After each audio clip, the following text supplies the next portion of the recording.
नमस्कार। आजको सन्दर्भ कार्यक्रममा यहाँहरूलाई स्वागत छ। म चन्द्रबानिया। दर्शकवृन्द, अहिले चर्चाको कुरा गर्दा अङ्गीकृत नागरिकताको चर्चा छ र यो विवादमा पनि छ। राज्य व्यवस्था समितिको बैठकमा 2 वर्षदेखि अड्किएको यो विधेयकको बारेमा फेरि छलफल सुरु गरेको छ र छलफलको सुरुवातमै फेरि विवाद देखिएको छ। सत्तापक्ष र विपक्षीहरू निशानछाप परिवर्तनको लागि संसदमा विपक्षी नै छैन भन्ने जस्तो गरी एक ठाउँमा राष्ट्रिय एकता कायम गर्दै उभिएकोमा अहिले यो नागरिकता विधेयकमा भने फेरि विभिन्न धारमा सत्तापक्ष र विपक्षीहरू अनि सत्तापक्षभित्रै पनि एउटा समूह र अर्को समूह गरेर विभाजित देखिएका छन्। कारण अङ्गीकृत नागरिकता नेपालको लागि कति कडा गर्ने या कति खुकुलो गर्ने, खुकुलो गर्दा नेपाललाई के घाटा हुन्छ अनि के नाफा हुन्छ भन्ने सन्दर्भमा अहिले सांसदहरू मिनी संसदको रूपमा रहेको राज्य व्यवस्था तथा सुशासन समितिमा अहिले गम्भीर रूपमा छलफल र विवाद गरिरहेका छन्।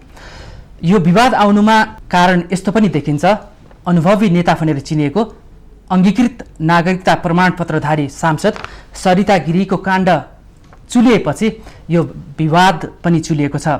अनि अब सत्तापक्ष र विपक्षीहरू अङ्गीकृत नागरिकतालाई खुकुलो पार्दाखेरि हुने बेफाइदाहरू के भनेर अहिले केलाउन थालेका छन् र अलिकति झस्किएको जस्तो देखिन्छ।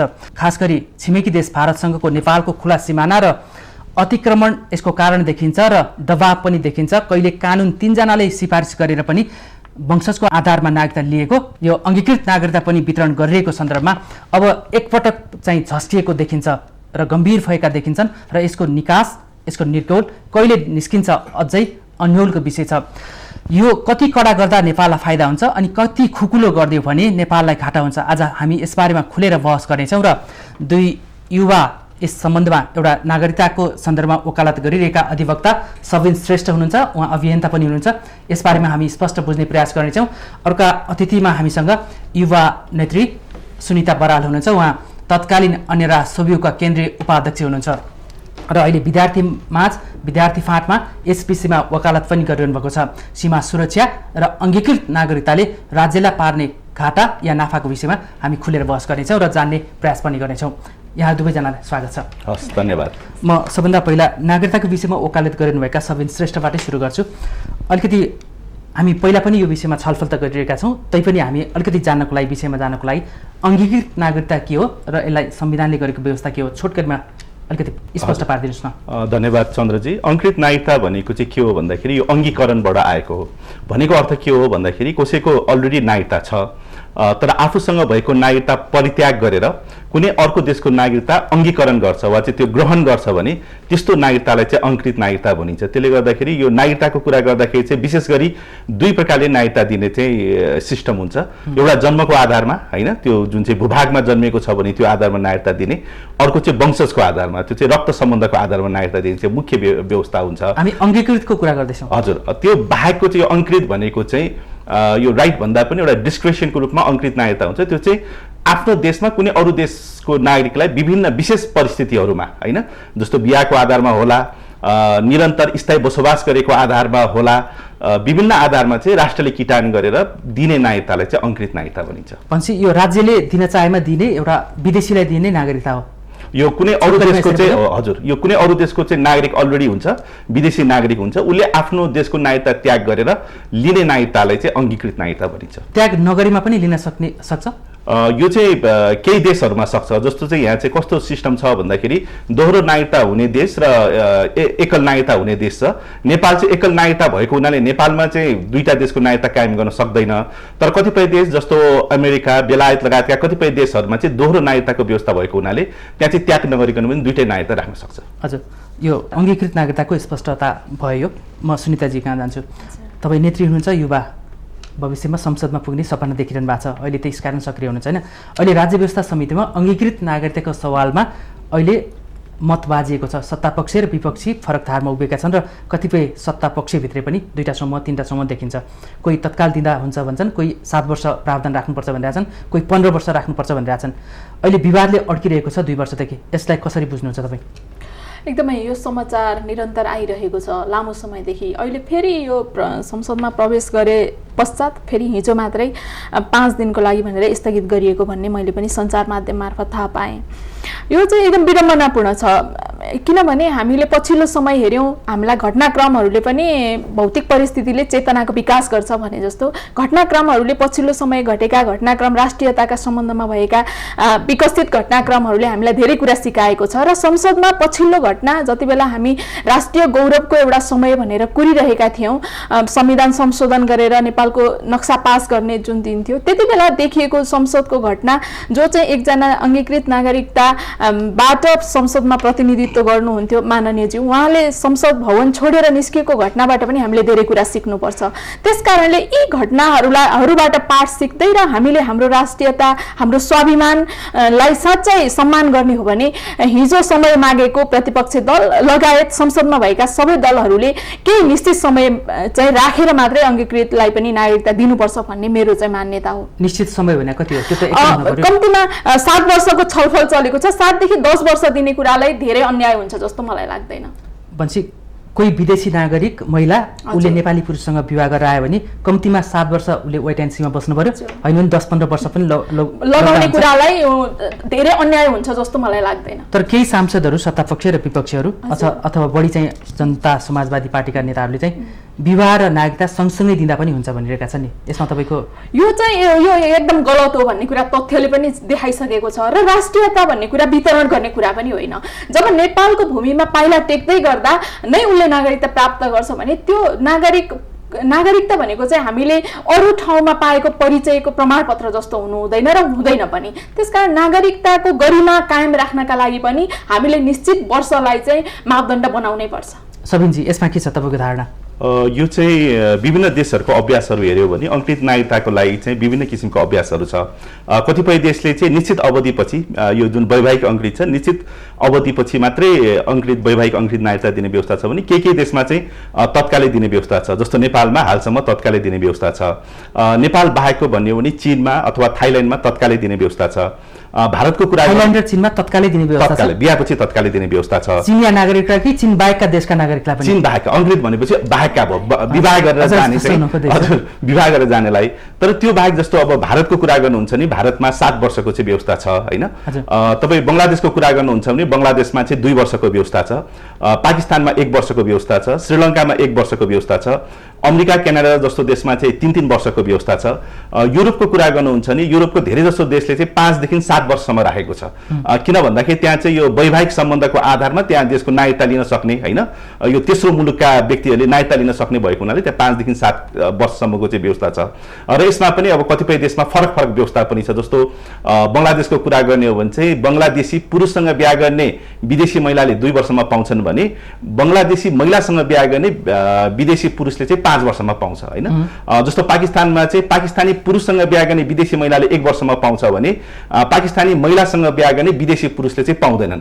त्यसले गर्दाखेरि फरक किसिमको व्यवस्था छ र देशले आफ्नो चाहिँ अवस्था, होइन, आफ्नो चाहिँ एउटा चाहिँ प्राथमिकताको आधारमा कसरी गर्दाखेरि उपयुक्त हुन्छ त्यो गर्ने चाहिँ एउटा चाहिँ अधिकार चाहिँ राष्ट्रले आफ्नो चाहिँ राष्ट्रिय हितलाई चाहिँ ख्याल गरेर गर्नुपर्ने व्यवस्था हो। यो मैले सोधेको चाहिँ खास चाहिँ अहिले राज्य व्यवस्था समितिमा विवादमा रहेको कति वर्ष प्रावधान राख्दा सही हुन्छ भन्नेमा तपाईँलाई धारणा राखेको, तपाईँले चाहिँ अन्तर्राष्ट्रिय प्र्याक्टिस के छ भनेर अलिक पछि सोध्ने क्वेसनको एन्सर अगाडि नै दिनुभयो। यसमा म लाभान्वित नै भएँ, होइन? अब भन्नुहोस्, राज्य व्यवस्था समितिमा अहिले जुन 7 वर्षको प्रस्तावसहित अहिले छलफलमा चलिरहेको छ, कोही यसलाई तत्काल हटाउनुपर्छ, 2063 को संविधानले जे व्यवस्था गरेको थियो त्यही नै गरौँ, अन्तरिम संविधानले भनिरहेका छ।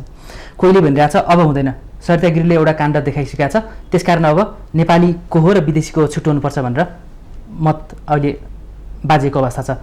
तपाईँलाई के लाग्छ? म चाहिँ अब यो कतिपय कुरा चाहिँ राजनीतिक कुरा पनि हुन्छ, होइन? राजनीतिक भन्दा मैले कानुनी विषयमा चाहिँ बढी केन्द्रित हौँ भनेर मैले कानुनको कुराहरू चाहिँ बढी गरेँ। यो चाहिँ राजनीतिक रूपमा पनि निर्णय गर्ने विषय हो जस्तो लाग्छ, होइन? कति समय राख्दाखेरि राजनीतिक रूपमा उपयुक्त हो भन्ने कुरो चाहिँ राजनीतिक। तपाईँको धारणा के छ? उहाँको धारणा स्पष्ट आयो नि, 7 वर्ष कम्तीमा राखौँ, होइन भने 10 वर्ष पनि 15 वर्ष पनि राख्न सकिन्छ। यो जति पनि राख्न सकिन्छ। यसलाई चाहिँ अब दिँदै नदिने देश पनि छ है। फेरि तपाईँको भुटानको कुरा गर्नुहुन्छ नि, भुटानमा चाहिँ भुटानी पुरुषसँग बिहा गर्ने, भुटानी महिलासँग बिहा गर्ने विदेशी नागरिकले वैवाहिक अङ्गीकृत भन्ने पाइँदैन। भनेपछि दिँदै नदिने देशहरू पनि छन्, होइन? त्यसले गर्दाखेरि त्यो देशले आफ्नो भौगोलिक अवस्था, होइन, आफ्नो राजनीतिक अवस्था लगायतका कुराहरू विचार गरेर, किन भन्दाखेरि हाम्रो जनप्रतिनिधिज्यूहरू हुनुहुन्छ, त्यहाँ छलफल हुनु पर्यो। तर एउटा कुरा चाहिँ के चाहिँ हुनु पर्यो भन्दाखेरि यो समय अवधिको किटान गर्दाखेरि चाहिँ तपाईँको तपाईँको समानता चाहिँ हुनु पर्यो। समानता भनेको के हो भन्दाखेरि चाहिँ नेपाली महिला र नेपाली पुरुष अब चाहिँ फरक छैनन्। त्यसले गर्दाखेरि नेपाली पुरुषसँग विवाह गरेर आउने विदेशी महिलाले चाहिँ अंगीकृत वैवाहिक अंगीकृत पाउँछ भने त्यस्तै गरेर नेपाली महिलासँग बिहा गरेर आउने विदेशी पुरुषले पनि वैवाहिक अंगीकृत चाहिँ पाउनुपर्छ। त्यसले गर्दाखेरि नागरिकको रूपमा चाहिँ समान व्यवस्थाहरू चाहिँ हुनु पर्यो, जसले गर्दाखेरि र धेरै जसो देशमा के छ भन्दाखेरि चाहिँ पर्मानेन्ट रेजिडेन्स भन्छ, जुन अहिले चाहिँ यो राज्य व्यवस्था तथा सुशासन समितिमा पनि एउटा छलफलको रूपमा चाहिँ आएको छ हैन। एउटा चाहिँ बसोबासको अधिकार दिने भनेर। र पर्मानेन्ट रेजिडेन्स अन्तर्गत के हुन्छ भन्दाखेरि तपाईको चाहिँ सामाजिक र आर्थिक अधिकार हुन्छ हैन, रोजगार गर्न सक्छ, सामाजिक आर्थिक अधिकार हुन्छ। अहिले तपाईले भन्नुभयो नेपाली पुरुष र नेपाली महिलासँग विवाह गरेर आउने विदेशी जोसुकै होस्, चाहे बुहारीको कुरा गरौँ चाहे ज्वाइँको कुरा गरौँ, त्यसलाई दिने अंगीकृत नागरिकताको चाहिँ समान व्यवस्था हुनुपर्छ भन्ने तपाईको मान्यता? मेरो मान्यता त्यही हो। किन भन्दाखेरि मैले अबको नागरिकता संशोधनमा चाहिँ त्यो आओस् भन्ने तपाईँ चाहने हो। किन भन्दाखेरि यो विदेशी ज्वाइँ वा विदेशी बुहारीको कुरा होइन कि नागरिकता भनेको तपाईँको चाहिँ विदेशीलाई दिएको होइन, नागरिकता नै हो नि। के आधारमा दिएको भन्ने हेर्नु पर्यो। त्यो के आधारमा दिएको हो भन्दाखेरि नेपाली महिलासँग वैवाहिक सम्बन्ध भएको वा नेपाली पुरुषसँग वैवाहिक सम्बन्ध भएको आधारमा दिएपछि, यदि नेपाली पुरुषसँग वैवाहिक सम्बन्ध भएको आधारमा हामीले वैवाहिक अंगीकृत दिन्छौँ भने नेपाली महिलासँग, किनभने नागरिकता बराबर हो नि, नागरिकतामा त लिङ्ग त छुटाएको छैन नि त। नेपाली र विदेशी बीच नागरिकतामा समानता हुन सक्छ र? नेपाली र विदेशी नेपाली बीचमा चाहिँ समानता हुन सक्छ। नेपाली बीच समानता जस्तो छोरा र छोरीलाई दिने नागरिकतामा समानता हुन सक्छ, छोरा र विदेशीलाई दिनेमा हुन सक्छ, नेपालभित्र नजन्मेका विदेशमा हो। त्यसमा नागरिकताको कुरा गर्दाखेरि चाहिँ अहिले हाम्रो के छ भन्दाखेरि चाहिँ हामीले छोरा र छोरीमा पनि विभेद गरेका छौँ। छोरा र छोरीमा के विभेद छ भन्दाखेरि एउटै नेपाली बाबुआमाको सन्तान छ भने पनि छोराले वंशजको नागरिकता पाउँछ र छोरीलाई पनि वंशजको नागरिकता भनेको छौँ। तर नेपाली छोरीले विदेशीसँग बिहा गर्यो भने नेपालको नागरिकता चाहिँ निवेदन दिनबाट नै हाम्रो चाहिँ नेपाल नागरिकता ऐनको दफा 8 छ, त्यसले चाहिँ वञ्चित गरिरहेछ। भनेपछि हामीले के गरिरहेको छौँ भन्दाखेरि चाहिँ नेपाली छोरीलाई चाहिँ बरु हामीले चाहिँ घचडेर के गरिरहेको छौँ भन्दाखेरि विदेशीसँग बिहा हुने बित्तिकै नागरिकता नपाउने व्यवस्था गरेको छौँ। र त्यसले गर्दाखेरि हामी चाहिँ नेपाली छोरीप्रति बरु संवेदनशील छैन जस्तो लाग्छ कि। किन भन्दाखेरि चाहिँ मैले अहिले पनि भने विदेशमा चाहिँ बिहा गर्ने बित्तिकै नागरिकता दिने प्रावधान छैन। कुनै कुनै देशले दिन्छ, तर धेरै देशले त 1 वर्ष 2 वर्ष 4 वर्ष 5 वर्ष छ। तर नेपालले के गरिरहेछ भन्दाखेरि आफ्ना नेपाली छोरीहरूले विदेशीसँग बिहा गर्यो भने उनले नेपालको नागरिकता लिन नपाउने व्यवस्था चाहिँ गरिरहेछ, जुन चाहिँ आपत्तिजनक छ। र हाम्रो पहिलो प्राथमिकता के हुनु पर्यो भन्दाखेरि चाहिँ हामी चाहिँ नेपालीलाई केन्द्रबिन्दुमा राखेर सोच्नु पर्यो, नेपाली नागरिक केन्द्रबिन्दुमा हुनु पर्यो। र जुन यो वैवाहिक अंगीकृत छ, यो विदेशीले पाउने वैवाहिक अंगीकृत छ, त्यो नेपाली नागरिकको चाहिँ एउटा चाहिँ सहजताको लागि हो नि त, नेपाली नागरिकसँग बिहा गरेको कारणले पाएको हो नि त। त्यसले गर्दाखेरि केन्द्रबिन्दु चाहिँ के हुनु पर्यो भन्दाखेरि नेपाल र नेपाली नागरिक नै हुनु पर्यो। हजुर सुनिताजी, तपाईँलाई उहाँको चित्त बुझ्यो यो कुरा? एकदमै यो चाहिँ नेपाली नागरिक भएका कारणले छोरा र छोरीमा विभेद नगर्दा बित्तिकै उहाँले भनेको ठाउँमा परिस्थिति पुग्छ भन्ने लाग्छ मलाई। किनभने कुनै अंगीकृत नागरिकता भनेको कुनै फरक देशबाट त्यहाँको नागरिकता त्यागेर हाम्रो देशमा आएर बसोबास गर्छु भनेर उसले इच्छाएको व्यक्ति हो।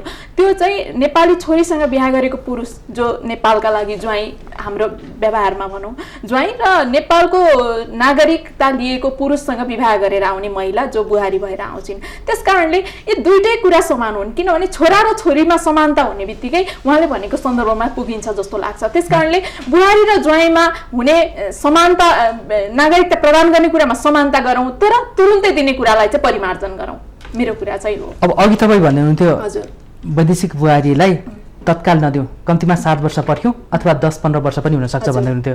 अहिले उहाँले भन्नुपर्छ तपाईँको आधारमा भनेपछि त तपाईँले त तत्कालमा दिँदा पनि केही फरक पर्दैन भन्ने आशा होइन। मैले त्यो आशय होइन, तत्कालै त बुहारीलाई पनि नदिउँ, तर बुहारीलाई दिएको समयमा ज्वाइँलाई पनि दिउँ। त्यो अब 7 वर्ष या 10 वर्षभन्दा अगाडि चाहिँ बुहारीलाई पनि दिने कुरालाई परिमार्जन गरौँ। परिमार्जन सँगसँगै मैले बुहारी र ज्वाइँको कुरा जोडेको छु। अब नेपाल जस्तो भारतको 3 तिरबाट घेरिएको देश, कति भारतीय नेपालमा आउँछन् र कति जान्छन्, रेकर्ड राख्ने सिस्टम छैन।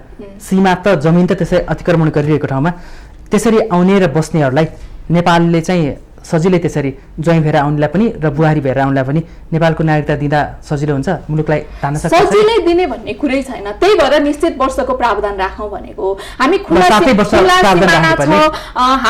हाम्रा भौगोलिक जटिलताहरू, हाम्रा चाहिँ दैनिक अभ्यासका कुराहरू पनि यहाँ जोडिन्छन्। 7 वर्ष होइन भने हामीले हाम्रो देशको संवेदनशीलतालाई हेरेर 15 वर्ष पनि राख्न सक्छौँ। तर त्यो ज्वाइँ जो पुरुष नेपालमा आएर बस्छ, यहाँको चाहिँ एउटा छोरीसँग बिहा गर्छ, उसले पनि त्यो देशको नागरिकता त्यागेरै आएको हुन्छ। त्यसकारणले त्यो बिचमा समानता चाहिँ हुनुपर्छ। तर हाम्रो देशको राष्ट्रियताको संवेदनशीलतालाई हेरेर त्यो 7 वर्ष होइन 15 वर्ष पनि बनाउन सकिन्छ, त्यसमा चाहिँ कम्प्रोमाइज हुँदैन। बनाउलान् हाम्रा सांसदहरूले अहिले राज्य व्यवस्था समितिमा छलफलमा छ। 7 वर्षको एउटा लिमिटेसन राखेर त्यहाँ छलफल भइरहेको छ भन्ने कुरा बाहिर आएको छ। तर कम्तीमा 7 वर्षदेखि 10 वर्षसम्म त राख्नै पर्छ। भनेपछि कम्तीमा 7 देखि 10 वर्ष चाहिँ राख्नु पर्यो, तर ज्वाइँलाई दिने र बुहारीलाई दिने चाहिँ कुरामा समानता हुनु पर्यो। हजुर सबिनजी, त्यति मात्रै होइन, त्यहाँभित्र त अर्को कुरामा तपाईँलाई जोडौँ, त्यहाँभित्रका जटिलता त नागरिकता भनेको आफैमा एउटा नागरिकको गौरवको विषय पनि हो। त्यहाँभित्र हुने एकल महिलाका विषयमा सन्तानलाई दिने नागरिकताको प्रावधानदेखि लिएर यो संशोधन गरेको बेलामा साँच्चै नागरिकता सम्बन्धी प्रावधानलाई चाहिँ परिपक्व पनि बनाउन जरुरी छ। त्यो कुरातर्फ पनि मैले चाहिँ मेरो व्यक्तिगत तर्फबाट पनि उहाँहरूलाई सम्पर्क समन्वयका आधारमा झकझकाइरहेको छु र यो विषय पनि हामीले अलि बढी ध्यान आकर्षण गर्नुपर्छ भन्ने मलाई लाग्छ। सबिनजी, हाम्रो जस्तो खुला सिमाना भएको देश जहाँ चाहिँ भारतको हर क्षेत्रमा अतिक्रमण देखिन्छ, चाहे उत्पादनको क्षेत्रमा होस्, हाम्रो कृषिहरू किसानको खेतबारीमा कुहिने, भारतको आयातित वस्तुहरूले बजार ढाकिरहने अवस्था, अर्को खुला सिमानाका कारण हाम्रा जमिन र सीमाहरू अतिक्रमण भइरहने, जङ्गी पिलरहरू ढालिरहने होइन। अब अहिले कालापानी लिम्पियाधुरा लिपुलेको कुरा देखिरहेको छ होइन। यस्तो खुल्याम हस्तक्षेप हुने सीमा क्षेत्र र खुला क्षेत्र भएको देशमा हामीहरू ज्वाइँ र बुहारीलाई दिने नागरिकता समान हुनुपर्छ, त्यसकारण प्रावधान चाहिँ अलिक खुकुलो पार्नुपर्छ भनेर कसैले चाहिँ अभिव्यक्ति दिन्छ र वकालत गर्छ भने यसलाई सही मान्ने कि गलत मान्ने? यो खुकुलो पार्ने कि कडा पार्ने भन्ने चाहिँ राजनीतिक विषय हो। तर एउटा कुरा के हो भन्दाखेरि व्यवहारिक पक्ष पनि भनिदिनुहोस् त। व्यवहारिक पक्षको कुरा गर्दाखेरि चाहिँ नेपालमा अर्को अङ्ग्रेज नागरिकता के आधारमा पनि दिन्छ भन्दाखेरि नेपालमा लगातार 15 वर्षसम्म स्थायी बसोबास गर्ने कुनै पनि व्यक्तिलाई नागरिकता दिने व्यवस्था छ। भनेपछि जब नेपालमा बस्ने कुनै पनि विदेशीलाई नागरिकता दिने व्यवस्था छ भने एउटा त्यस्तै नेपाली पुरुष जस्तो नेपाली महिलासँग बिहा गर्ने व्यक्तिलाई 15 वर्षकै आधारमा किन नहोस्, त्यो दिन त सकिन्छ नि। किन भन्दाखेरि यो पनि त नेपाली नागरिक, महिला पनि त नागरिक होला, नागरिकसँगको वैवाहिक सम्बन्धको आधारमा पनि दिन सकिन्छ भन्न सकिन्छ एउटा। अर्को भनेको चाहिँ अहिले जुन किसिमको राष्ट्रियता अहिले हाम्रो संसदमा प्रस्तुत भइरहेछ, एउटा चाहिँ आत्मविश्वासको राष्ट्रियता प्रकट भइरहेको छ र हामीले राष्ट्रियताको कुरा गर्दाखेरि साह्रै डराएर दुईटा ठुल्ठुलो देश छन्, हामीलाई त स्वाला सुलुपकै खाने हो कि 1% मान्छे यता आयो भने के हुन्छ भनेर साह्रै डराएको राष्ट्रियता हामीले प्रदर्शन गर्नुपर्छ भन्ने मलाई लाग्दैन। यसमा डराउनु पर्ने आवश्यकता छैन। किन छैन भन्दाखेरि नेपाललाई अब सिक्किम भएको देख्न चाहनुहुन्छ या फिजी भएको देख्न चाहनुहुन्छ? सिक्किम र फिजी होइन, मुख्य कुरा के हो भन्दाखेरि एउटा हामीसँग मैले भन्दैछु नि नेपाल र भारत खुला सिमाना छ, उनीहरू जति पनि अब पासपोर्ट चाहिँदैन, जुनसुकै बेला आउन सक्छन्, बस्छन् होइन। त्यसको चाहिँ रेकर्ड राख्ने सिस्टम नेपाल सरकारसँग छैन, स्थानीय सरकारसँग छैन होइन। उनीहरू बसिरहेको हुन्छ, भाषा उस्तै छ, भेष उस्तै छ, बोली वचन उस्तै छ होइन। को नेपाली को भारती भनेर पनि छुटाउन नसकेको अवस्था देखिन्छ। यस्तो बेलामा पनि अब तपाईँ चाहिँ यसमा चाहिँ कडाइ नगर्दा हुन्छ, आत्तिनु पर्दैन भनेर चाहिँ आश्वस्त पार्दै हुनुहुन्छ? आत्तिनु पर्दैन भने कि हामी डराएको राष्ट्रवाद अथवा डराएको राष्ट्रियताको चाहिँ जगमा उभिएर हामी कहीँ पनि पुग्दैनौँ। मुख्य कुरा के हो भन्दाखेरि नागरिकताको प्रावधानलाई कडा बनायो भने डराएको राष्ट्रवाद हुन्छ? त्यो भनेको होइन। किन भन्दाखेरि दुईतिर चाहिँ ठुल्ठुलो देशहरू छ, हामी सानो देश छौँ, खुला सिमाना छ भन्ने जुन तर्क छ त्यसमा हामीले के गर्नु पर्यो भन्दाखेरि चाहिँ एउटा हाम्रो नेपाली उखान के छ भन्दाखेरि आफ्नो थैली राम्रोसँग नकस्ने, छिमेकीलाई चोर दोष लाउने भन्ने छ कि। मुख्य कुरा के हो भन्दाखेरि नेपालले आफ्नो व्यवस्थापकीय क्षमतालाई सुधार गर्नु पर्यो। तपाईँले भन्नुभयो जस्तो नेपालमा के छैन भन्दाखेरि हामीसँग चाहिँ जुन व्यक्तिगत घटना दर्ता छ त्यसको चाहिँ व्यवस्थित छैन। हामीसँग कानुन त छ नि, व्यक्तिगत घटना दर्ताको कानुन कहिले आएको? 2033 सालमा आएको। त्यो कानुनलाई हामीले चाहिँ प्रभावकारी रूपमा लागू गर्ने हो भने यसरी डराउनु पर्दैन। नेपालमा कति जनसङ्ख्या छ, कसको के प्रमाणपत्र छ, कुन घरमा कति मान्छे छ, हामी आफ्नो तथ्याङ्कहरू आफ्नो डेटाहरू हामी सिस्टमेटिक नराख्ने अनि अर्को आएर चाहिँ खाला भनेर डराएर भएन। यो हामीले जबसम्म हामीले हाम्रो व्यवस्थापकीय क्षमता सुधार गर्दैनौँ, जबसम्म हामीसँग नेपालसँग के चाहिँ हुनु पर्यो भन्दाखेरि नेपालसँग कुन कुन स्थानीय तहमा कति कति व्यक्ति बस्छन्, उनीहरूसँग कोसँग कस्तो कस्तो कानुनी दस्तावेज छ भन्ने कुरा चाहिँ हामी सानो देश भएको हुनाले हामीसँग झन् के हुनु पर्यो भन्दाखेरि व्यवस्थापकीय कौशलता हुनु पर्यो, त्यसको अप टु डेट रेकर्ड हुनु पर्यो। यदि त्यो रेकर्ड छ भने कोही आउँदैमा नागरिकता चाहिँ पाउँदैन। किन भन्दाखेरि नागरिकता लिनलाई निश्चित शर्तहरू छन्, त्यो शर्तहरू पुरा गरेको दस्तावेजहरू देखाउनु पर्छ। त्यसले गर्दाखेरि हामी चाहिँ धेरै डराएर भन्दा पनि हाम्रो क्षमतालाई अभिवृद्धि गरेर चाहिँ पर्फर्मेन्सबाट यसलाई जवाफ दिनु पर्यो होइन।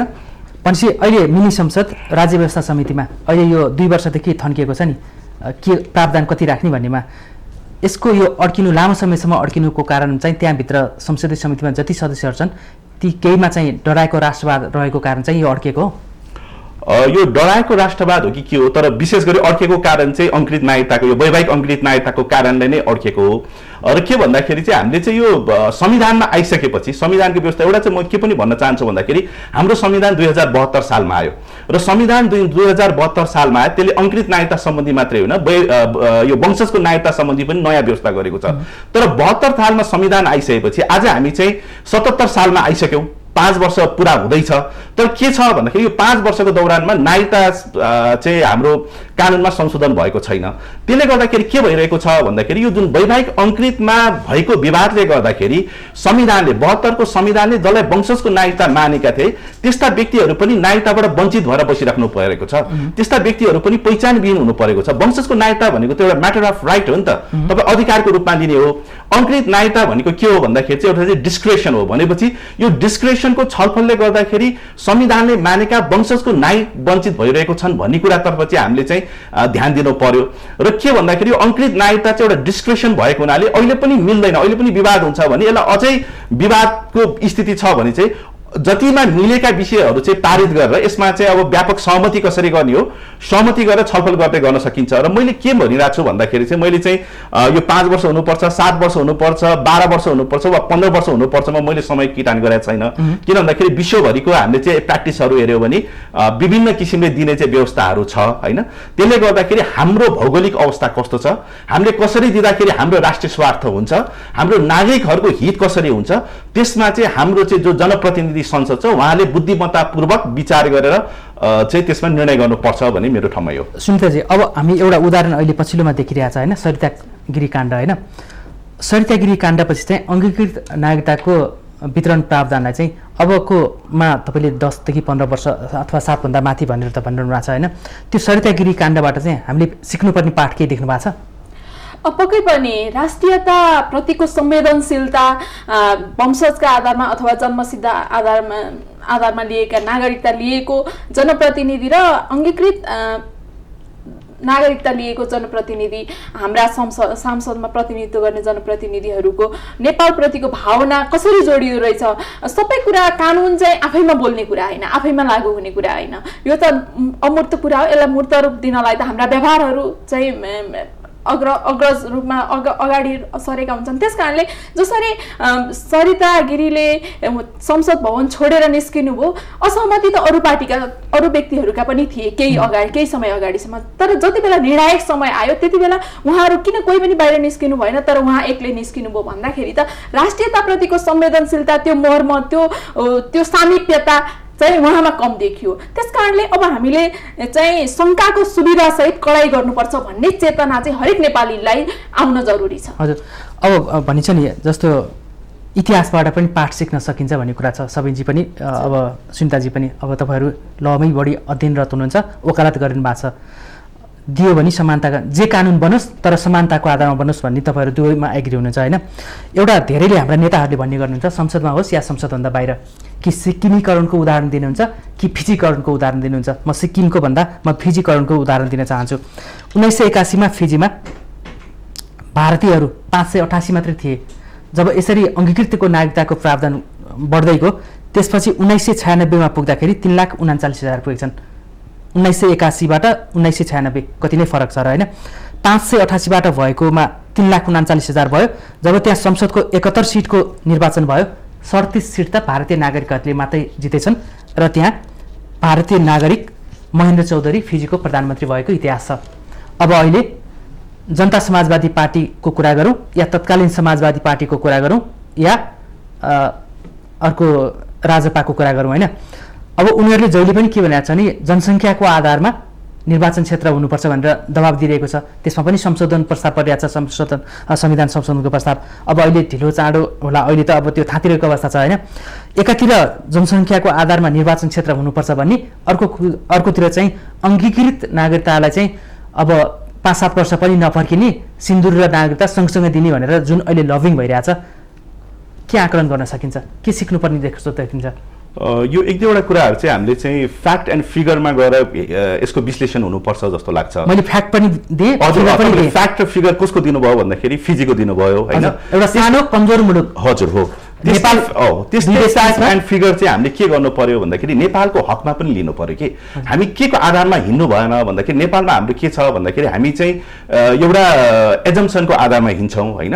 नेपालमा कतिको वैवाहिक अंकृतहरू आउँछन्, कति विवाह भएर क्रस बोर्डर हाम्रो छोराहरूले कति गर्छन्, हाम्रो छोरीहरू कति जान्छ, वैवाहिक अंकृत कति संख्यामा लिने गरेको छन् भन्ने जस्तो जुन विवरणहरू छ, यो विवरणहरूको चाहिँ फ्याक्टको आधारमा हामीले धरातलीय आधारमा चाहिँ एउटा निर्णय गर्नुपर्छ। अर्को कुरा भनेको के हो भन्दाखेरि अहिलेको समस्या चाहिँ कहाँनिर पनि छ भन्दाखेरि वैवाहिक अंकृत दिनुमा मात्रै छैन। वैवाहिक अंकृत चाहिँ के कतिखेर दिन्छ भन्दाखेरि आफ्नो देशको नागरिकता परित्याग गर्ने प्रक्रिया चलाएपछि नेपालको चाहिँ वैवाहिक अंकृत लिन पाइन्छ।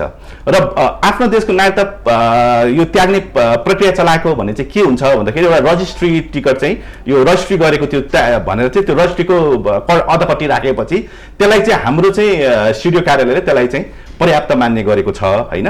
र के हेर्ने गरेको छैन भन्दाखेरि नेपालको वैवाहिक अंकृत लिइसकेपछि उसले वास्तवमा हामीसँग त दोहोरो नागरिकता त छैन, वास्तवमा आफ्नो देशको नागरिकता त्यागेकै छ कि छैन त्यो कुरा हेर्ने चाहिँ हाम्रो चाहिँ अहिलेसम्मको सिस्टम छैन। त्यसले गर्दाखेरि एउटा कुरा के हुन्छ भन्दाखेरि नेपालमा यदि एकल नागरिकताको व्यवस्था गरिएको हो भने वैवाहिक अंकृत नागरिकता भनेको त कुनै देशबाट अङ्गीकरण गरेर लिएको हो भनेपछि उसले चाहिँ निश्चित समय अवधिभित्र, कति अवधि हो, 1 वर्ष हो 2 वर्ष हो कति हो, एउटा चाहिँ निश्चित समय अवधिभित्र चाहिँ आफ्नो देशको नागरिकता परित्याग गरेको प्रमाण लिएर आउनु पर्ने। र आफ्नो देशको नागरिकता परित्याग गरेको छैन भने चाहिँ त्यसरी लिएको वैवाहिक अंकृत नागरिकता चाहिँ बदर हुने। भनेपछि के गर्नु पर्यो भन्दाखेरि चाहिँ हाम्रो देशप्रति नै उसको चाहिँ सम्पूर्ण होइन, यदि नागरिकता लिएर आइसकेपछि हाम्रो देशप्रति नै सम्पूर्ण लोयलिटी कसरी हुन्छ भन्ने कुरालाई चाहिँ होइन यो के अरे यो लोयल्टी कसरी हुन्छ भन्ने कुरालाई चाहिँ हेर्न पर्ने हुन्छ होइन। उसको जसले लिन खोज्छ उसको इमान्दारिताको कसी जाँचिनु पर्यो होइन, इमान्दारिताको कसी जाँचिनु पर्यो। र नेपालकै अहिलेको कानुन व्यवस्था पनि के छ भन्दाखेरि तपाईँको वंशज वा चाहिँ जन्मसिद्ध लिँदाखेरि शपथ ग्रहण गर्न पर्दैन, तर अंकृत नागरिकताको हकमा के छ भन्दाखेरि चाहिँ लिखित शपथ ग्रहण गरिसकेपछि मात्रै अंकृत नागरिकता पाइन्छ। त्यसले गर्दाखेरि जसले अंकृत नागरिकता लिनु भएको छ उहाँले शपथ ग्रहण के गर्नु भएको छ भन्दाखेरि नेपाल राष्ट्रप्रति चाहिँ म वफादार हुन्छु भनेर लिखित शपथ ग्रहण नगरिकन अंकृत नागरिकता बाँडेको छैन। त्यसरी लिएको लिखित शपथ ग्रहणप्रति उहाँहरूको के हुनु पर्यो भन्दाखेरि व्यवहारमा पनि प्रतिबद्धता चाहिँ रूपान्तरण गर्ने चाहिँ व्यवस्थाहरू चाहिँ हुनु पर्यो। सुनिताजी, अघि मैले जुन फिजीको उदाहरण दिएँ नि, यसबाट नेपालले केही पाठ सिक्नुपर्छ अथवा संसदमा रहेका सांसदहरू चाहे प्रदेशका हुन् चाहे सङ्घीय संसदका हुन्? यो त सम्पूर्ण नेपालीको सरोकारको विषय नै भयो। हामीले पटक पटक भन्दै आएको र देखेको उदाहरण फिजीको कुराले हामीलाई साँच्चै सशङ्कित पारेको छ र सचेत हुनुपर्छ। तर त्यो सचेत हुँदाहुँदै अब अङ्गीकृत नागरिकताप्रति शङ्काले मात्रै हेर्ने त भन्दा फेरि त्यसो गरेर पनि हामी समाधानमा चाहिँ पुग्दैनौँ। र मैले अघि पनि भने नागरिकताप्रतिको संवेदनशीलतालाई जनप्रतिनिधिले मात्रै होइन हरेक नेपाली नागरिकले संवेदनशील भएर हेर्नुपर्छ। नागरिकता एउटा परिचय पत्र मात्रै होइन, यो चाहिँ हाम्रो स्वाभिमानसँग जोडिएको परिचय सहितको चाहिँ प्रमाण हो।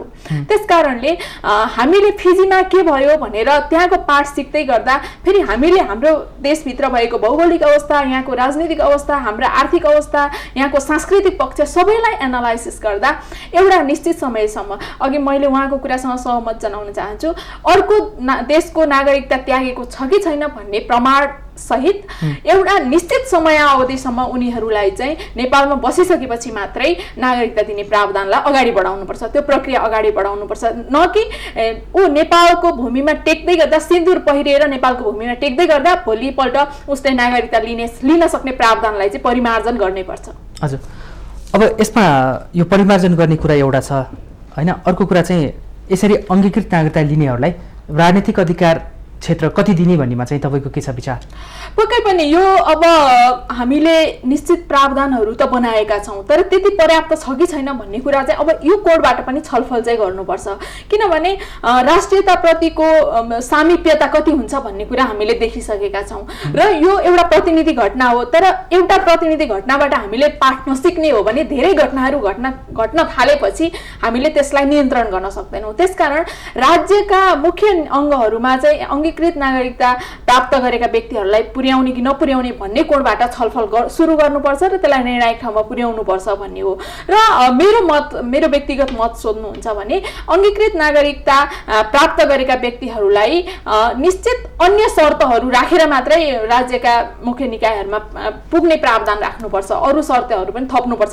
जबकि नेपाली नागरिक सरह उसले नागरिकता प्राप्त गरे पछाडि नेपाली नागरिक जन्मसिद्ध या वंशजको आधारमा नागरिकता लिए सरह व्यक्ति त्यो सुविधा चाहिँ उसले प्राप्त गर्नु हुँदैन। सबिनजी, यसमा के छ, नागरिक क्षेत्राधिकार कति दिने अङ्गीकृत नागरिकताधारीलाई? यो चाहिँ अब विश्वकै एक्जाम्पल लिऊ। विश्वमा पनि के छ भन्दाखेरि अङ्गीकृत नागरिकतालाई सबै पदको लागि योग्य नबनाउने प्रचलनहरू छ। जस्तो अमेरिकाकै कुरा गर्ने हो भने अमेरिकामा नजन्मेको व्यक्ति त्यहाँ अमेरिकाको राष्ट्रपति बन्न पाउँदैन अङ्गीकृत नागरिकता लिएकोले। र नेपालमा पनि यो 72 को संविधान आउनुभन्दा अगाडिसम्म के थियो भन्दाखेरि नागरिकता लिने कुरामा वंशजको नागरिकता हो भने अधिकारको विषय भयो, अङ्गीकृत नागरिकता हो भने डिस्क्रिप्सनको विषय थियो। तर नागरिकता लिइसकेपछि त्यो नागरिकहरू बीच विभेद गरेको स्थिति थिएन। तर 72 को संविधानले के गरेको छ भन्दाखेरि पहिलोचोटि चाहिँ विभिन्न पदहरूको लागि अङ्गीकृत नागरिक व्यक्ति चाहिँ अयोग्य हुने व्यवस्था गरेको छ। जस्तो राष्ट्रपतिको लागि, प्रधानमन्त्रीको लागि, प्रधान न्यायाधीशको लागि, प्रधान सेनापतिको लागि, सभामुखको लागि र राज्यका मुख्यमन्त्रीहरूको लागि चाहिँ अङ्गीकृत नागरिकता चाहिँ नहुने भन्ने व्यवस्था गरेको छ। त्यसले गर्दाखेरि यस्तो व्यवस्थाहरू अरू देशमा पनि हुन्छन् र राष्ट्रियको हिसाबमा अहिले तपाईँले फिजीको उदाहरण पनि लिनुभयो होइन, त्यस्तो सिकाइहरू पनि छ भने यो राष्ट्रले आफ्नो राष्ट्रिय हितको लागि चाहिँ फरक व्यवस्थाहरू गर्न सक्छ होइन। तर विशेष गरी आर्थिक सामाजिक कुराहरूमा फरक व्यवस्था गर्नु भएन। तर राजनीतिक विषयहरूमा चाहिँ राष्ट्रको हित के गर्दाखेरि हुन्छ भन्ने आधारमा फरक व्यवस्थाहरू गर्न सक्छ। अहिलेको संविधानले गरेको छ र बाहिरको विश्वमा पनि त्यस्तो किसिमको प्रचलनहरू चाहिँ छ।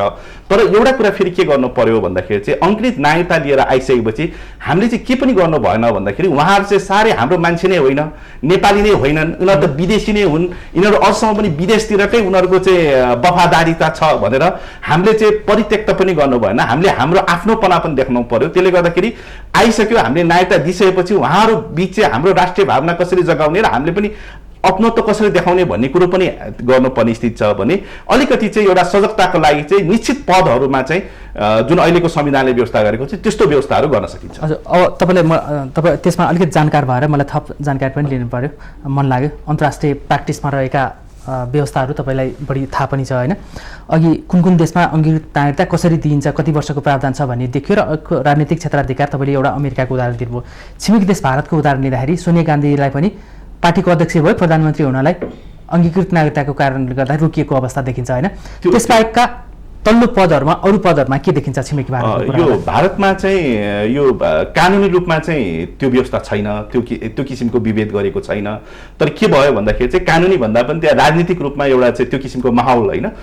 सोनिया गान्धी चाहिँ प्रधानमन्त्री हुने बेलामा त्यहाँको चाहिँ सुषमा स्वराज हुनुहुन्थ्यो, उहाँले चाहिँ मेरो सबै कपाल खौरिन्चेदेखि लाएर त्यहाँ एउटा राजनीतिक वातावरणले गर्दाखेरि उहाँले चाहिँ प्रधानमन्त्री पद लिनु भएन। तर भारतमा त्यो किसिमको चाहिँ कानुनी व्यवस्था छैन। तर भारतमा चर्चा भारत आफैले पनि के भन्दाखेरि चाहिँ विशेष गरी भारतीय जनता पार्टीले पटक पटक के चर्चा गर्ने गरेको छ भन्दाखेरि यो देशको सर्वोच्च पदमा चाहिँ यही देशमा जन्मेको व्यक्तिहरू हुनुपर्छ भन्ने चर्चाहरू भएको छ। तर कानुनी रूपमा त्यो व्यवस्था छैन। तर अहिले हामीले नेपाल र भारतको छोरी र बुहारीको कुरा गर्दाखेरि देखिन्छ नि, धेरै हाम्रा भारतीय बुहारीहरू अहिले नेपालमा छन्। उहाँहरू सांसद प्रशस्तै भएका छन्, मन्त्री प्रशस्तै भएका छन् र छोराहरू पनि जो अङ्गीकृत लिएका छन् उनीहरू मन्त्री भइरहेको अवस्था छ। तर नेपाली छोरी जो बुहारी भएर भारतमा गएका छन् त्यस्ता हाई पोस्टमा केही देख्नु भएको छ तपाईँले? त्यो चाहिँ मलाई हाई पोस्टमा कुनै नेपाली व्यक्ति भारतमा पुगेको मलाई चाहिँ जानकारी भएन होइन। त्यो जानकारी नहुनुको कारण त्यही छ। हजुर, किनभने पाएर कहीँ पब्लिस भएको उदाहरणै देखिँदैन। त्यसले गर्दाखेरि हामीले पनि के गर्नु पर्यो भन्दाखेरि हुन त फेरि नेपाली नागरिक भइसकेपछि अङ्गीकृत र वंशजको बीच विभेद गर्नुहुन्छ भन्न भएन। तर हामीले चाहिँ अङ्गीकृत र वंशजका विभेद त स्वतः कानुनले नै गरेको हो नि। अङ्गीकृत भनेको विदेशबाट आएकाले पाउने, वंशजको भनेको नेपालमै जन्मेका नेपाली। तर एउटा कुरा चाहिँ चन्द्रजी, एउटा कुरा चाहिँ म तपाईँलाई के चाहिँ भन्न चाहन्छु, बोलिरहनु पो त परेन त, होइन बोलिरहन परेन त, यस्तो चाहिँ नगरौँ। फेरि हामी नेपालको नागरिकतै दिइसकेपछि चाहिँ हामीले के नगरौँ भन्दाखेरि नेपाली नागरिक बीच पनि दुई किसिमको नागरिक छन्। एउटा चाहिँ एकदमै राष्ट्रियताले एकदम कुटकुटले भरिएको अङ्गीकृत भन्ने बित्तिकै शङ्काको चाहिँ हुन्छ नगरौँ। तर के गरौँ भन्दाखेरि हाम्रा छोरीहरू होइन जो चाहिँ नेपाली महिला नागरिकहरूलाई चाहिँ प्राथमिकतामा राखौँ होइन। कुरा गर्दाखेरि हामी के कुरा गर्छौँ भन्दाखेरि चाहिँ विदेशी बुहारीको खाइपाइ आएको अधिकार चाहिँ गुम्छ भन्छ, विदेशी बुहारीको अधिकार गुम्ला भन्ने हामीलाई यत्रो धेरै चिन्ता छ। तर नेपाली महिलाले सदियौँदेखि चाहिँ विभेद भइरहेको छ। आज पनि नेपाली महिला जो चाहिँ नेपालको छोरी हो उसलाई नागरिकतामा विभेद भइरहेको छ। हाम्रो छोरीलाई भएको विभेद, हाम्रो छोरीले चाहिँ नपाएको अधिकारको बारेमा बोलिएको छैन, तर विदेशी महिलाको अधिकारको बारेमा बोलिएको छ। त्यसले गर्दाखेरि हाम्रो केन्द्रबिन्दुमा के राख्नु पर्यो भन्दाखेरि नेपाली महिला र नेपाली पुरुष राख्नु पर्यो। त्यसपछि उसँग बिहे गरेर आउने चाहिँ जो विदेशी छ नेपालीको हक हितको आधारमा के गर्दा उपयुक्त हुन्छ भन्ने चाहिँ हाम्रो चाहिँ एउटा साझा थलो भनेको संसद हो, संसदले निर्णय गर्न पर्यो। हजुर, सुनिताजी के छ भारतमा तपाईँले हाम्रा छोरीहरू जो बुहारी बनेर गएका छन् कुनै मन्त्रीमण्डलमा कुनै प्रदेश सरकारमा अथवा चाहिँ सङ्घीय केन्द्र सरकारमा काहीँ मन्त्रीहरू देख्नु भएको छ सांसदहरू कतिजना देख्नु भएको छ यो त छलफल भइसक्यो देखेको भए हामी सबैले देख्ने हो नभएका कारणले हामीले देखेका छैनौँ त्यसकारण यो चाहिँ एकदम संवेदनशील छ हुन त अब आफ्नो देशको त्यहाँको चाहिँ राजनीतिक अवस्था आर्थिक अवस्था अरू भूमिकाले पनि स्थापित हुने कुरा हो फेरि यो हामी चाहिँ नेपाली छोरीहरू जो भारतमा विवाह गरेर गए उनीहरूले चाहिँ भारतीय नागरिकसँग बिहे गरे यसकै आधारमा प्रदान गर्ने पदीय जिम्मेवारी प्रदान गर्ने भन्ने त हुँदैन तर हाम्रा कानुनहरू हाम्रा चाहिँ हामी नेपाली नागरिकहरू यो खालको संवेदनशीलताप्रति अलिक बढी उदार भयौँ कि भन्ने कुरा चाहिँ हामीमा भन्ने कुरातर्फ चाहिँ हामी सचेत हुनुपर्छ यो शिक्षा लिनुपर्छ भन्ने कुरा मात्रै टिप्पणी गरे किनभने त्यहाँ गए तिनीहरू चाहिँ पदमा पुगेनन् तर हामीले गर्यौं भन्दाखेरि हाम्रा देशमा भएका राजनीतिक पार्टीहरू नै यो कुराप्रति बढी जवाफदेही हुनुपर्छ हाम्रो देशका राजनीतिक पार्टीहरूले नै प्रतिनिधित्व गराएर उहाँहरूलाई त्यो प्लेटफर्म दिनुभएको हो जो चाहिँ भारतमा जन्मेर नेपाली नागरिकसँग विवाह गरेर आउनुभएका महिलाहरू हुनुहुन्छ त्यसकारण हाम्रो देशमा भएका राजनीतिक पार्टीहरू र त्योसँग सम्बद्ध व्यक्तिहरूले राष्ट्रियताप्रति कति जवाफदेही हुने र त्यस्ता व्यक्तिहरूलाई कतिसम्म एक्सपोज गर्ने कुरालाई चाहिँ प्रायोरिटी दिने भन्ने कुरा हामीले बुझ्नुपर्छ हामीले आफ्नो संवेदनशीलता आफूमा रहेको चाहिँ जवाफदेहितालाई न्यूनीकरण गरेर अर्कोमा मात्रै खोट देखेर यसको समाधान हुने अवस्था चाहिँ छैन किनभने त्यहाँ दिएन तर हामीले गर्नु हुँदैन यस्तो पनि होइन तर यसको चेक एन्ड ब्यालेन्स गर्ने कुरामा त यो देशलाई प्रतिनिधित्व गर्ने राजनीतिक पार्टी यसका दलका प्रतिनिधिहरूले त कम्तीमा नेपालप्रति बढी जवाफदेही हुनु पर्यो र यहाँको संवेदनशीलतालाई बढी बुझ्नुपर्छ यति भयो भने यो कुरालाई चेक एन्ड ब्यालेन्समा राख्न सकिन्छ होला जस्तो लाग्छ अब नेपाल चाहिँ हर क्षेत्रमा अघि उहाँले सबिनजीले भने जस्तै अब कति छन् त्यसको रेकर्ड राख्ने सिस्टम ऐन छ तर रेकर्ड त्यो व्यवहारमा छैन होइन त्यसकारण भारतीयहरूको बुझाइमा चाहिँ नेपाल सानो देश छ एकदमै सुन्दर देश छ त्यहाँ चाहिँ जे गर्न पनि सजिलो हुन्छ भन्ने चाहिँ एउटा मेन्टालिटी चाहिँ त्यहाँ सेट भएको देखिन्छ पुरानो सत्तादेखि अहिले आएको नयाँ सत्तासम्म होइन त्यसकारण उनीहरू जसरी हुन्छ संसद र सरकारमा कब्जा गर्ने ढङ्गले हाम्रो जे भने त्यही हुने ढङ्गले चाहिँ जानको लागि नागरिकतालाई खुकुलो बनाउनु पर्छ भनेर उनीहरू अहिले नागरिकताको सवालमा चाहिँ लभिङ गरिएको जस्तो तपाईँ पाउनुहुन्छ कि पाउनुहुन्न अब त्यस्तो प्रत्यक्ष रूपमा त मैले अनुभूति गरेको छैन त्यो मैले गरेको छैन हैन तर संसदमा पछिल्ला समय भएका छलफलहरू र केही संसदमा प्रतिनिधित्व गर्ने प्रतिनिधिहरूले सांसदज्यूहरूले गर्नुभएका अभिव्यक्तिहरू हिजो मात्रै पनि प्रतिपक्षमा रहेको चाहिँ कांग्रेसको प्रतिनिधित्व गर्नुहुने एकजना माननीय ज्यूले दिएको अभिव्यक्ति त्यस कारणले रोकिएको हिजोको छलफल र केही राजनीतिक दलको प्रतिनिधित्व गर्ने केही व्यक्तिहरू जो चाहिँ तपाई हामी सबैलाई थाहा छ सञ्चार माध्यममा आइरहेका छन् उहाँहरूको त्यो चाहिँ आवाज र त्यसको रिफ्लेक्ट हाम्रो संसदमा भइरहेका छलफलमा पर्ने कुराले सशंकित भने हामीलाई पारेको छ तर यस्ता खालका कुराहरूबाट जब तपाईहरू जो त्यो काममा लाग्नु भएको छ अथवा त्यो प्रभावबाट तपाईहरू परिचालित हुनुहुन्छ भने तपाईहरू नेपाली नागरिक प्रति जवाफदेही हुन नसकेको कुरा हामीले बुझ्छौं र नेपाली नागरिकले उहाँहरूप्रति जवाफ दिनुपर्छ र अब सिंह संसदले नै बुझिसकेको यो विषय हिजोको नक्सा पास गर्दादेखिको आजसम्मको चाहिँ यो पछिल्लो घटनाक्रमलाई मात्रै हेर्ने हो भने पनि अब यस्ता खालका जनप्रतिनिधिहरूलाई नेपाली जनताले नै र नेपाली जनताको प्रतिनिधित्व गर्ने हाम्रा राजनीतिक दल भनिने छन् अहिले राष्ट्रियताको विषयमा चाहिँ पक्ष प्रतिपक्ष भन्ने सवाल नै हुँदैन यसमा चाहिँ नेपाल हो नेपाली हो र राष्ट्रियता प्रधान कुरा हो त्यसकारणले नेपाली कांग्रेसले अथवा अन्य पार्टीहरूले पनि यस्ता खालका व्यक्तिलाई पहिचान गरेर कारबाही गर्नुपर्छ कारबाहीको दायरामा ल्याउनै पर्छ जो नेपालप्रति जवाफदेही हुन सक्दैन नेपाली नागरिकताप्रति जवाफदेही इमानदारीतापूर्वक जवाफदेही हुन सक्दैन उनले नेपालीको प्रतिनिधित्व गर्न सक्दैन सबिनजी यसमा लैनचौरको इशारा कति देखिन्छ मिनी संसदमा यो नागरिकता विधेयक अड्किरहनु र अंगीकृत नागरिकतामा चाहिँ वर्षको प्रावधानलाई चाहिँ सकेसम्म छोटो बनाऊ भन्नुमा लैनचौर या दक्षिण सिमानाको प्रभाव र दबाव तपाईँ कति महसुस गर्न सक्नुहुन्छ एउटा नेपालको इतिहास चाहिँ के छ भन्दाखेरि जब जब नेपालमा राजनीतिक परिवर्तन हुन्छ त्यो राजनीतिक परिवर्तन सँगसँगै नागरिकताको प्रावधानको चाहिँ परिवर्तन हुने चलखेल हुने चाहिँ नेपालको इतिहास हो र जब हामी राजनीतिक रूपमा कमजोर हुन्छौँ त्यतिखेर चाहिँ चलखेल भएको चाहिँ इतिहास पनि छ 63 सालकै कुरा गर्ने हो भने यो चाहिँ कुकुरले पुच्छर हल्लाउँछ कि पुच्छरले कुकुर हल्लाउँछ भने जस्तो के भयो भन्दाखेरि चाहिँ हाम्रो 63 सालको संविधान भनेको माघ 1 गते आयो तर 63 सालको संविधान माघ 1 गते आउनुभन्दा अगाडि यो नेपाल नागरिकता ऐन भन्ने 2063 चाहिँ मङ्सिर 10 गते आयो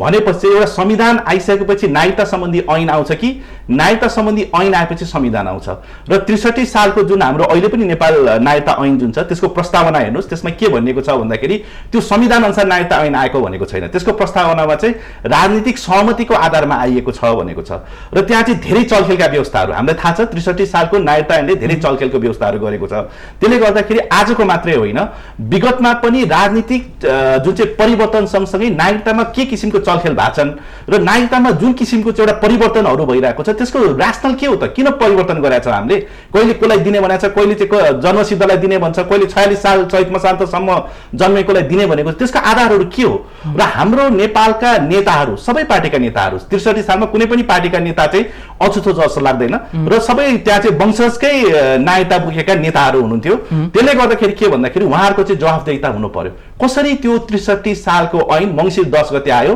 जबकि त्यहाँ कुनै संविधानहरू थिएन र त्यसले चाहिँ हाम्रो नागरिकतामा एउटा चाहिँ ठुलो परिवर्तन हैन नागरिकताको विषयमा ठुलो परिवर्तन गर्यो तर अझै पनि हामी के भनौँ भन्दाखेरि अहिले पनि के भनिने गर्छ भन्दाखेरि चाहिँ धेरैलाई लाखको संख्यामा वा कति हजारको संख्यामा चाहिँ नागरिकताहरू नक्कली नागरिकता वितरण भएको छ भनेको छ 40 लाखको कुरा गर्थे 40 लाखको कुरा गर्छन् हैन त्यो फ्याक्ट कहाँबाट आयो भने फेरि त्यो फ्याक्ट एन्ड फिगरमा जानुपर्ने हुन्छ यो 63-64 सालमा जुन नागरिकता बाँडेको छ पछि यो सर्वोच्चमा मुद्दा पनि पर्यो जन्मसिद्धको बारेमा र गृह मन्त्रालयले के लिएर आयो भन्दाखेरि जन्मसिद्धको आधारमा नागरिकता दिएको चाहिँ करिब 1,90,000 भन्ने आएको छ हैन र त्यो टाइममा नागरिकता बाँडेको चाहिँ गृह मन्त्रालयबाट बाँडेको नागरिकता चाहिँ 26 लाख छ अब गृह मन्त्रालयले 26 लाख बाँडेको छ तर यहाँ के भनिन्छ भन्दाखेरि 40 लाख नागरिकता भन्ने कुरा आउँछ त्यो 16 लाख चाहिँ कहाँ अब गृह मन्त्रालयको रेकर्डमै नभएको च्यानलबाट बाँडेको के हो हैन त्यो बाँडेको छ भने त्यसको खोजबिन हुनु पर्यो र एउटा कुरा के हो भन्दाखेरि नेपाल कानुनको शासन भएको देश हो कि हामीले कानुनको सम्मान गर्नु पर्यो कानुनले के भन्छ भन्दाखेरि चाहिँ नागरिकतामा कुनै पनि किसिमको चाहिँ हैन एउटा चाहिँ झुट्टा विवरण दिएर चाहिँ नागरिकता लिएको छ भने त्यहाँ चाहिँ कारबाहीको व्यवस्था छ र त्यस्तो नागरिकता रद्दको व्यवस्था छ त्यसले गर्दाखेरि कसैले मलाई 10 लाख अथवा चाहिँ 10 जना वा चाहिँ 2 जना मान्छे मात्रै चाहिँ गैर नागरिकले नागरिकता पाएको छु भन्नुहुन्छ भने उहाँले त्यो व्यक्तिको चाहिँ विवरण बुझाइदिनु पर्यो हैन अख्तियारमा बुझाइदिनु पर्यो गृह मन्त्रालयमा बुझाइदिनु पर्यो हामीले कानुनी कारबाही गर्नु पर्यो र एउटा कुरा के हो भन्दाखेरि चाहिँ मैले अहिले पनि भने हामीले व्यवस्थापकीय क्षमता कसरी सुधार गर्ने हामीले त चीन र भारतलाई सारेर अर्कै देशलाई ल्याउन सक्दैनौँ छिमेकीमा हैन हाम्रो व्यवस्थापकीय क्षमताको सुधारको कुरा गर्दाखेरि चाहिँ असल शासन एउटा उपयुक्त विकल्प हो र असल शासनको कुरा गर्दाखेरि के हुनु पर्यो भन्दाखेरि पारदर्शिता हुनु पर्यो अहिले नागरिकताको विषय कस्तो छ भन्दाखेरि तपाईको चाहिँ स्थानीय तहले चाहिँ नागरिकताको सिफारिस गर्छ तर स्थानीय तहको व्यक्तिहरू जो वडाध्यक्षहरूले नागरिकताको सिफारिस गर्छ त्यो वडाध्यक्ष वा त्यो नगरपालिकाको प्रमुखलाई पनि के थाहा हुन्न भन्दाखेरि मेरो नगरपालिकामा वा मेरो वडामा चाहिँ कतिजनाले नागरिकता पायो भन्ने थाहा हुन्न हैन अहिले पनि नागरिकताको विवरण यो देशमा कति जिल्लामा कति नागरिकता बाँडेको छ भन्ने कुरो चाहिँ थाहा हुन्न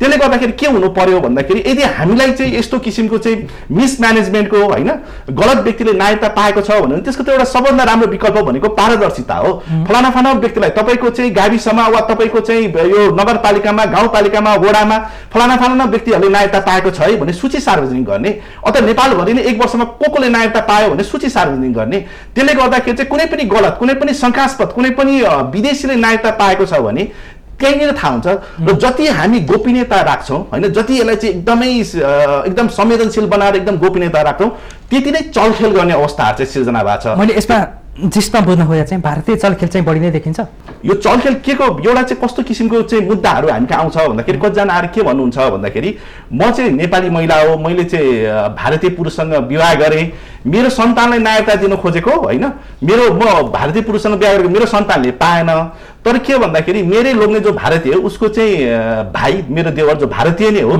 उसको देउरानी पनि भारतीय हो तर उनीहरूले चाहिँ यहाँ चाहिँ अलिकति चलखेल गरेर उनीहरू नेपाली भएर काठमाडौँभन्दा बाहिरको जिल्ला गएर चाहिँ नागरिकता लिएर आए पनि भन्छन् कि अब भनेपछि के हो भन्दाखेरि चाहिँ हामीले यो विषयहरूलाई चाहिँ असल शासन जवाफदेहिता कानुनको शासन हैन पारदर्शिता र हाम्रो व्यवस्थापकीय क्षमता चाहिँ हामीले चाहिँ रेकर्ड अपडेट गर्ने हो भने र यसमा के गर्नु पर्यो भन्दाखेरि यो गृह मन्त्रालयको मात्रै विषयभित्र पार्नु भएन स्थानीय निकायहरू तपाईँ वडाध्यक्षको सिफारिसमा नागरिकता दिनुहुन्छ भने स्थानीय तहलाई थाहा हुन्छ नि त स्थानीय व्यक्तिलाई थाहा हुन्छ नि यो हाम्रो ठाउँको चाहिँ व्यक्ति हो कि होइन भनेर त्यसले गर्दाखेरि त्यो व्यक्तिहरूसम्म जानकारी दिने र उजुरीको लागि चाहिँ प्रोत्साहन गर्ने वातावरण चाहिँ गर्नु पर्यो हजुर अब हामी समयको अन्तिममा छौँ सुनिताजी अब यसमा माफ गर्नु होला अलिकति दबाव र प्रभाव चलखेल हुन्छ भने त हामी निष्कर्षमा देखिहाल्यो होइन अब अङ्गीकृतको वितरणको प्रावधान चाहिँ कम्तीमा 7 त्योभन्दा बढी जति पनि हुन सक्छ भनेर हामी सुझाव दिन सक्छौँ बनाउनु पर्छ सुझाव होइन दबाब दिनुपर्छ। यो भूगोलको आधारमा कि अथवा के को आधारमा चाहिँ यो भन्नुहुन्छ? भूगोल हाम्रो भौगोलिक अवस्था र हाम्रा अभ्यासहरू, हाम्रो देशभित्र भइरहेका हाम्रा गतिविधि, हाम्रा अभ्यासहरू, हाम्रो राजनीतिक अवस्था र हाम्रो भौगोलिक अवस्थाका कारणले र अहिले पछिल्लो समय घटनाक्रमहरूले हामीमा विकसित गरेको चेतनाका आधारमा हामीले निश्चित प्रावधान राख्नै पर्छ। सबिनजी, यसमा अन्तिममा निष्कर्षमा अब के जान सकिन्छ? जस्तो अब हामीले फिजीको उदाहरण पनि लियौँ, अमेरिका, जापान, चाइना होइन, इन्डियाको उदाहरण पनि धेरै लियौँ र नेपाल भारतको खुला सिमानाबाट पर्न सक्ने असरका बारेमा पनि हामीले धेरै छलफल गऱ्यौँ होइन। अब भन्नुहोस् त, राज्य व्यवस्था समिति अहिले अनिर्णयको बन्दी बनिरहेको छ। 7 वर्ष सत्तापक्षले सरकारले प्रस्ताव गरेछ, कङ्ग्रेसले विमति गरेछ, जनता समाजवादी पार्टीले पनि त्यसमा विमति गरेछ, जो चाहिँ तत्काल दिँदा पनि केही फरक पर्दैन भनिरहनु भएको अवस्था छ होइन। यसमा अब चाहिँ कसरी चाहिँ त्यसले निष्कर्ष निकालोस् भन्ने यहाँको सुझाव छ? एउटा निश्चित अवधिको कुरा गर्दाखेरि त्यो कुनै फरक व्यवस्था होइन, 7 वर्ष हुनसक्छ वा 7 वर्षभन्दा बढी पनि हुनसक्छ। तर के कुरा चाहिँ हुनु पर्यो भन्दाखेरि चाहिँ हामीले चाहिँ फेरि हाम्रो सांस्कृतिक अवस्थालाई पनि विचार गर्नु पर्यो। त्यसले गर्दाखेरि बिहा गरेर आउने बित्तिकै यो पिआर भन्छौँ होइन, स्थायी बसोबासको अधिकारहरू, जसमा विशेष गरी चाहिँ आर्थिक र सामाजिक होइन, यहाँ बसेर चाहिँ कुनै पनि आर्थिक सामाजिक गतिविधि गर्न नसक्ने स्थिति चाहिँ हुनु भएन। त्यसले गर्दाखेरि चाहिँ जबसम्म नागरिकता ग्रहण गर्दैन तबसम्म चाहिँ एउटा चाहिँ पिआरको सिचुएसन अथवा चाहिँ आर्थिक सामाजिक अधिकार दिने फरक परिचय पत्र हुने र त्यो एउटा कुरा चाहिँ अस्ति संसदमा पनि के उठ्यो भन्दाखेरि यो पर्मानेन्ट रेजिडेन्स पाउनेले चाहिँ पासपोर्ट चाहिँ बनाउन पाउने कि नपाउने भन्ने कुरा आयो होइन। अब यो पासपोर्ट बनाउन पाउने कि नपाउने भन्ने कुरामा चाहिँ त्यो फरक स्थितिमा होइन, त्यो एकदमै अप्ठ्यारै छ भन्ने स्थितिमा पिआरकै आधारमा पनि पासपोर्ट बनाउन सक्ने व्यवस्थाहरू चाहिँ त्यो विचार नै हुन्छ होला। तर जुन किसिमले एउटा चाहिँ छलफल अगाडि चलेको छ त्यसमा चाहिँ निश्चित रूपमा चाहिँ यो समय अवधि राख्न मिल्दैन वा हुँदैन भन्ने व्यवस्था छैन।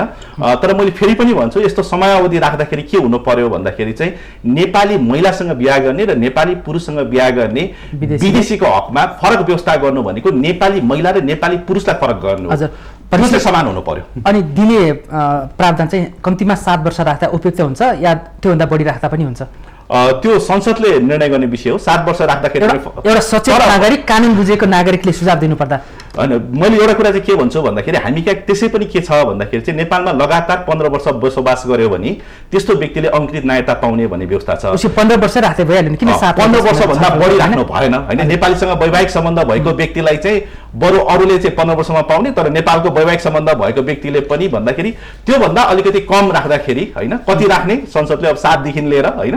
अंगीकृत नागरिकताधारीलाई चाहिँ सांसदसम्म मात्रै बन्न दिने, मन्त्री पनि बन्न नदिने भनेर प्रस्ताव गर्यो भने सही हुन्छ कि गलत हुन्छ? त्यो प्रस्ताव चाहिँ नागरिकता सम्बन्धी अहिलेको छलफलले टुङ्गाउँदैन, त्यो चाहिँ संविधानको विषय हो होइन। कुन कुन पदको लागि योग्य हुन्छ वा अयोग्य हुन्छ भनेर संविधानले व्यवस्था गरेको छ, त्यसलाई चाहिँ संविधान संशोधनै आवश्यक पर्छ। हजुर, यसमा तपाईँको के छ? अंगीकृत नागरिकताधारी जो सरितागिरी जस्ता छन् उनलाई सांसद मात्रै बन्न दिने, मन्त्री बन्न नदिने, यो सही हुन्छ कि गलत? अब यो त व्यापक छलफलको विषय हुनुपर्छ।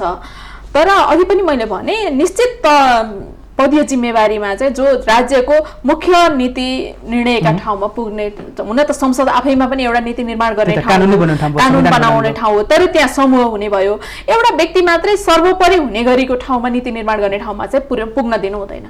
तर के अरे चन्द्रजी, एउटा कुरा चाहिँ म फेरि पनि भन्छु होइन, हामीले एकचोटि अंकृत भनेर पनि नेपालको नागरिकता दिइसकेपछि हामीले अपनत्व चाहिँ देखाउनु पर्यो। हामीले साह्रै यो चाहिँ पढाइ नै हो, यो विदेशी नै हो, नेपालको नागरिकता लिएपछि पनि यो चाहिँ अझै यसको चाहिँ एकदम हामीलाई शङ्का लाग्छ भन्नु भएन। कानुनले त समानै देखा हुन्छ, तर उनीहरूको व्यवहार चाहिँ के छ भन्ने कुरा प्रश्न भयो। त्यस्तो वातावरण पनि हामी बनाउन, उनीहरूलाई पनि हामीले चाहिँ यस्तो वातावरण बनाऊ कि उनले चाहिँ नेपाललाई अपनत्व ठानोस्। त्यसले गर्दाखेरि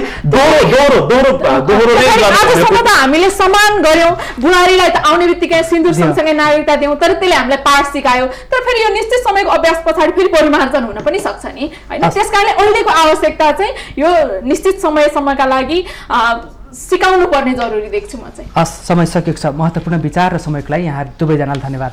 धन्यवाद। आदरणीय दर्शकवृन्द, आजको सन्दर्भमा आज हामीले अंगीकृत नागरिकताको सवालमा अहिले मिनी संसद राज्य व्यवस्था समितिमा बढिरहेको चर्को विवादको सन्दर्भलाई लिएर अब अंगीकृत नागरिकताको प्रावधान कति वर्ष राख्दा उपयुक्त हुन्छ भन्ने सवालमा हामीले यसका जानकार व्यक्तित्वहरूसँग कुराकानी गऱ्यौँ। एकजना हुन्छ अधिवक्ता सबिन श्रेष्ठ र अर्का अनुराग सेउवीका तत्कालीन केन्द्रीय उपाध्यक्ष एवं युवा नेत्री सुनिता बरालसँग आज हामीले यसबारेमा स्पष्ट हुने प्रयास गऱ्यौँ। यिनै कुराकानीका साथ आजको सन्दर्भको निर्धारित समय सकिएको छ। आजको श्रृङ्खलाबाट म चन्द्र बानिया बिदा हुन्छु।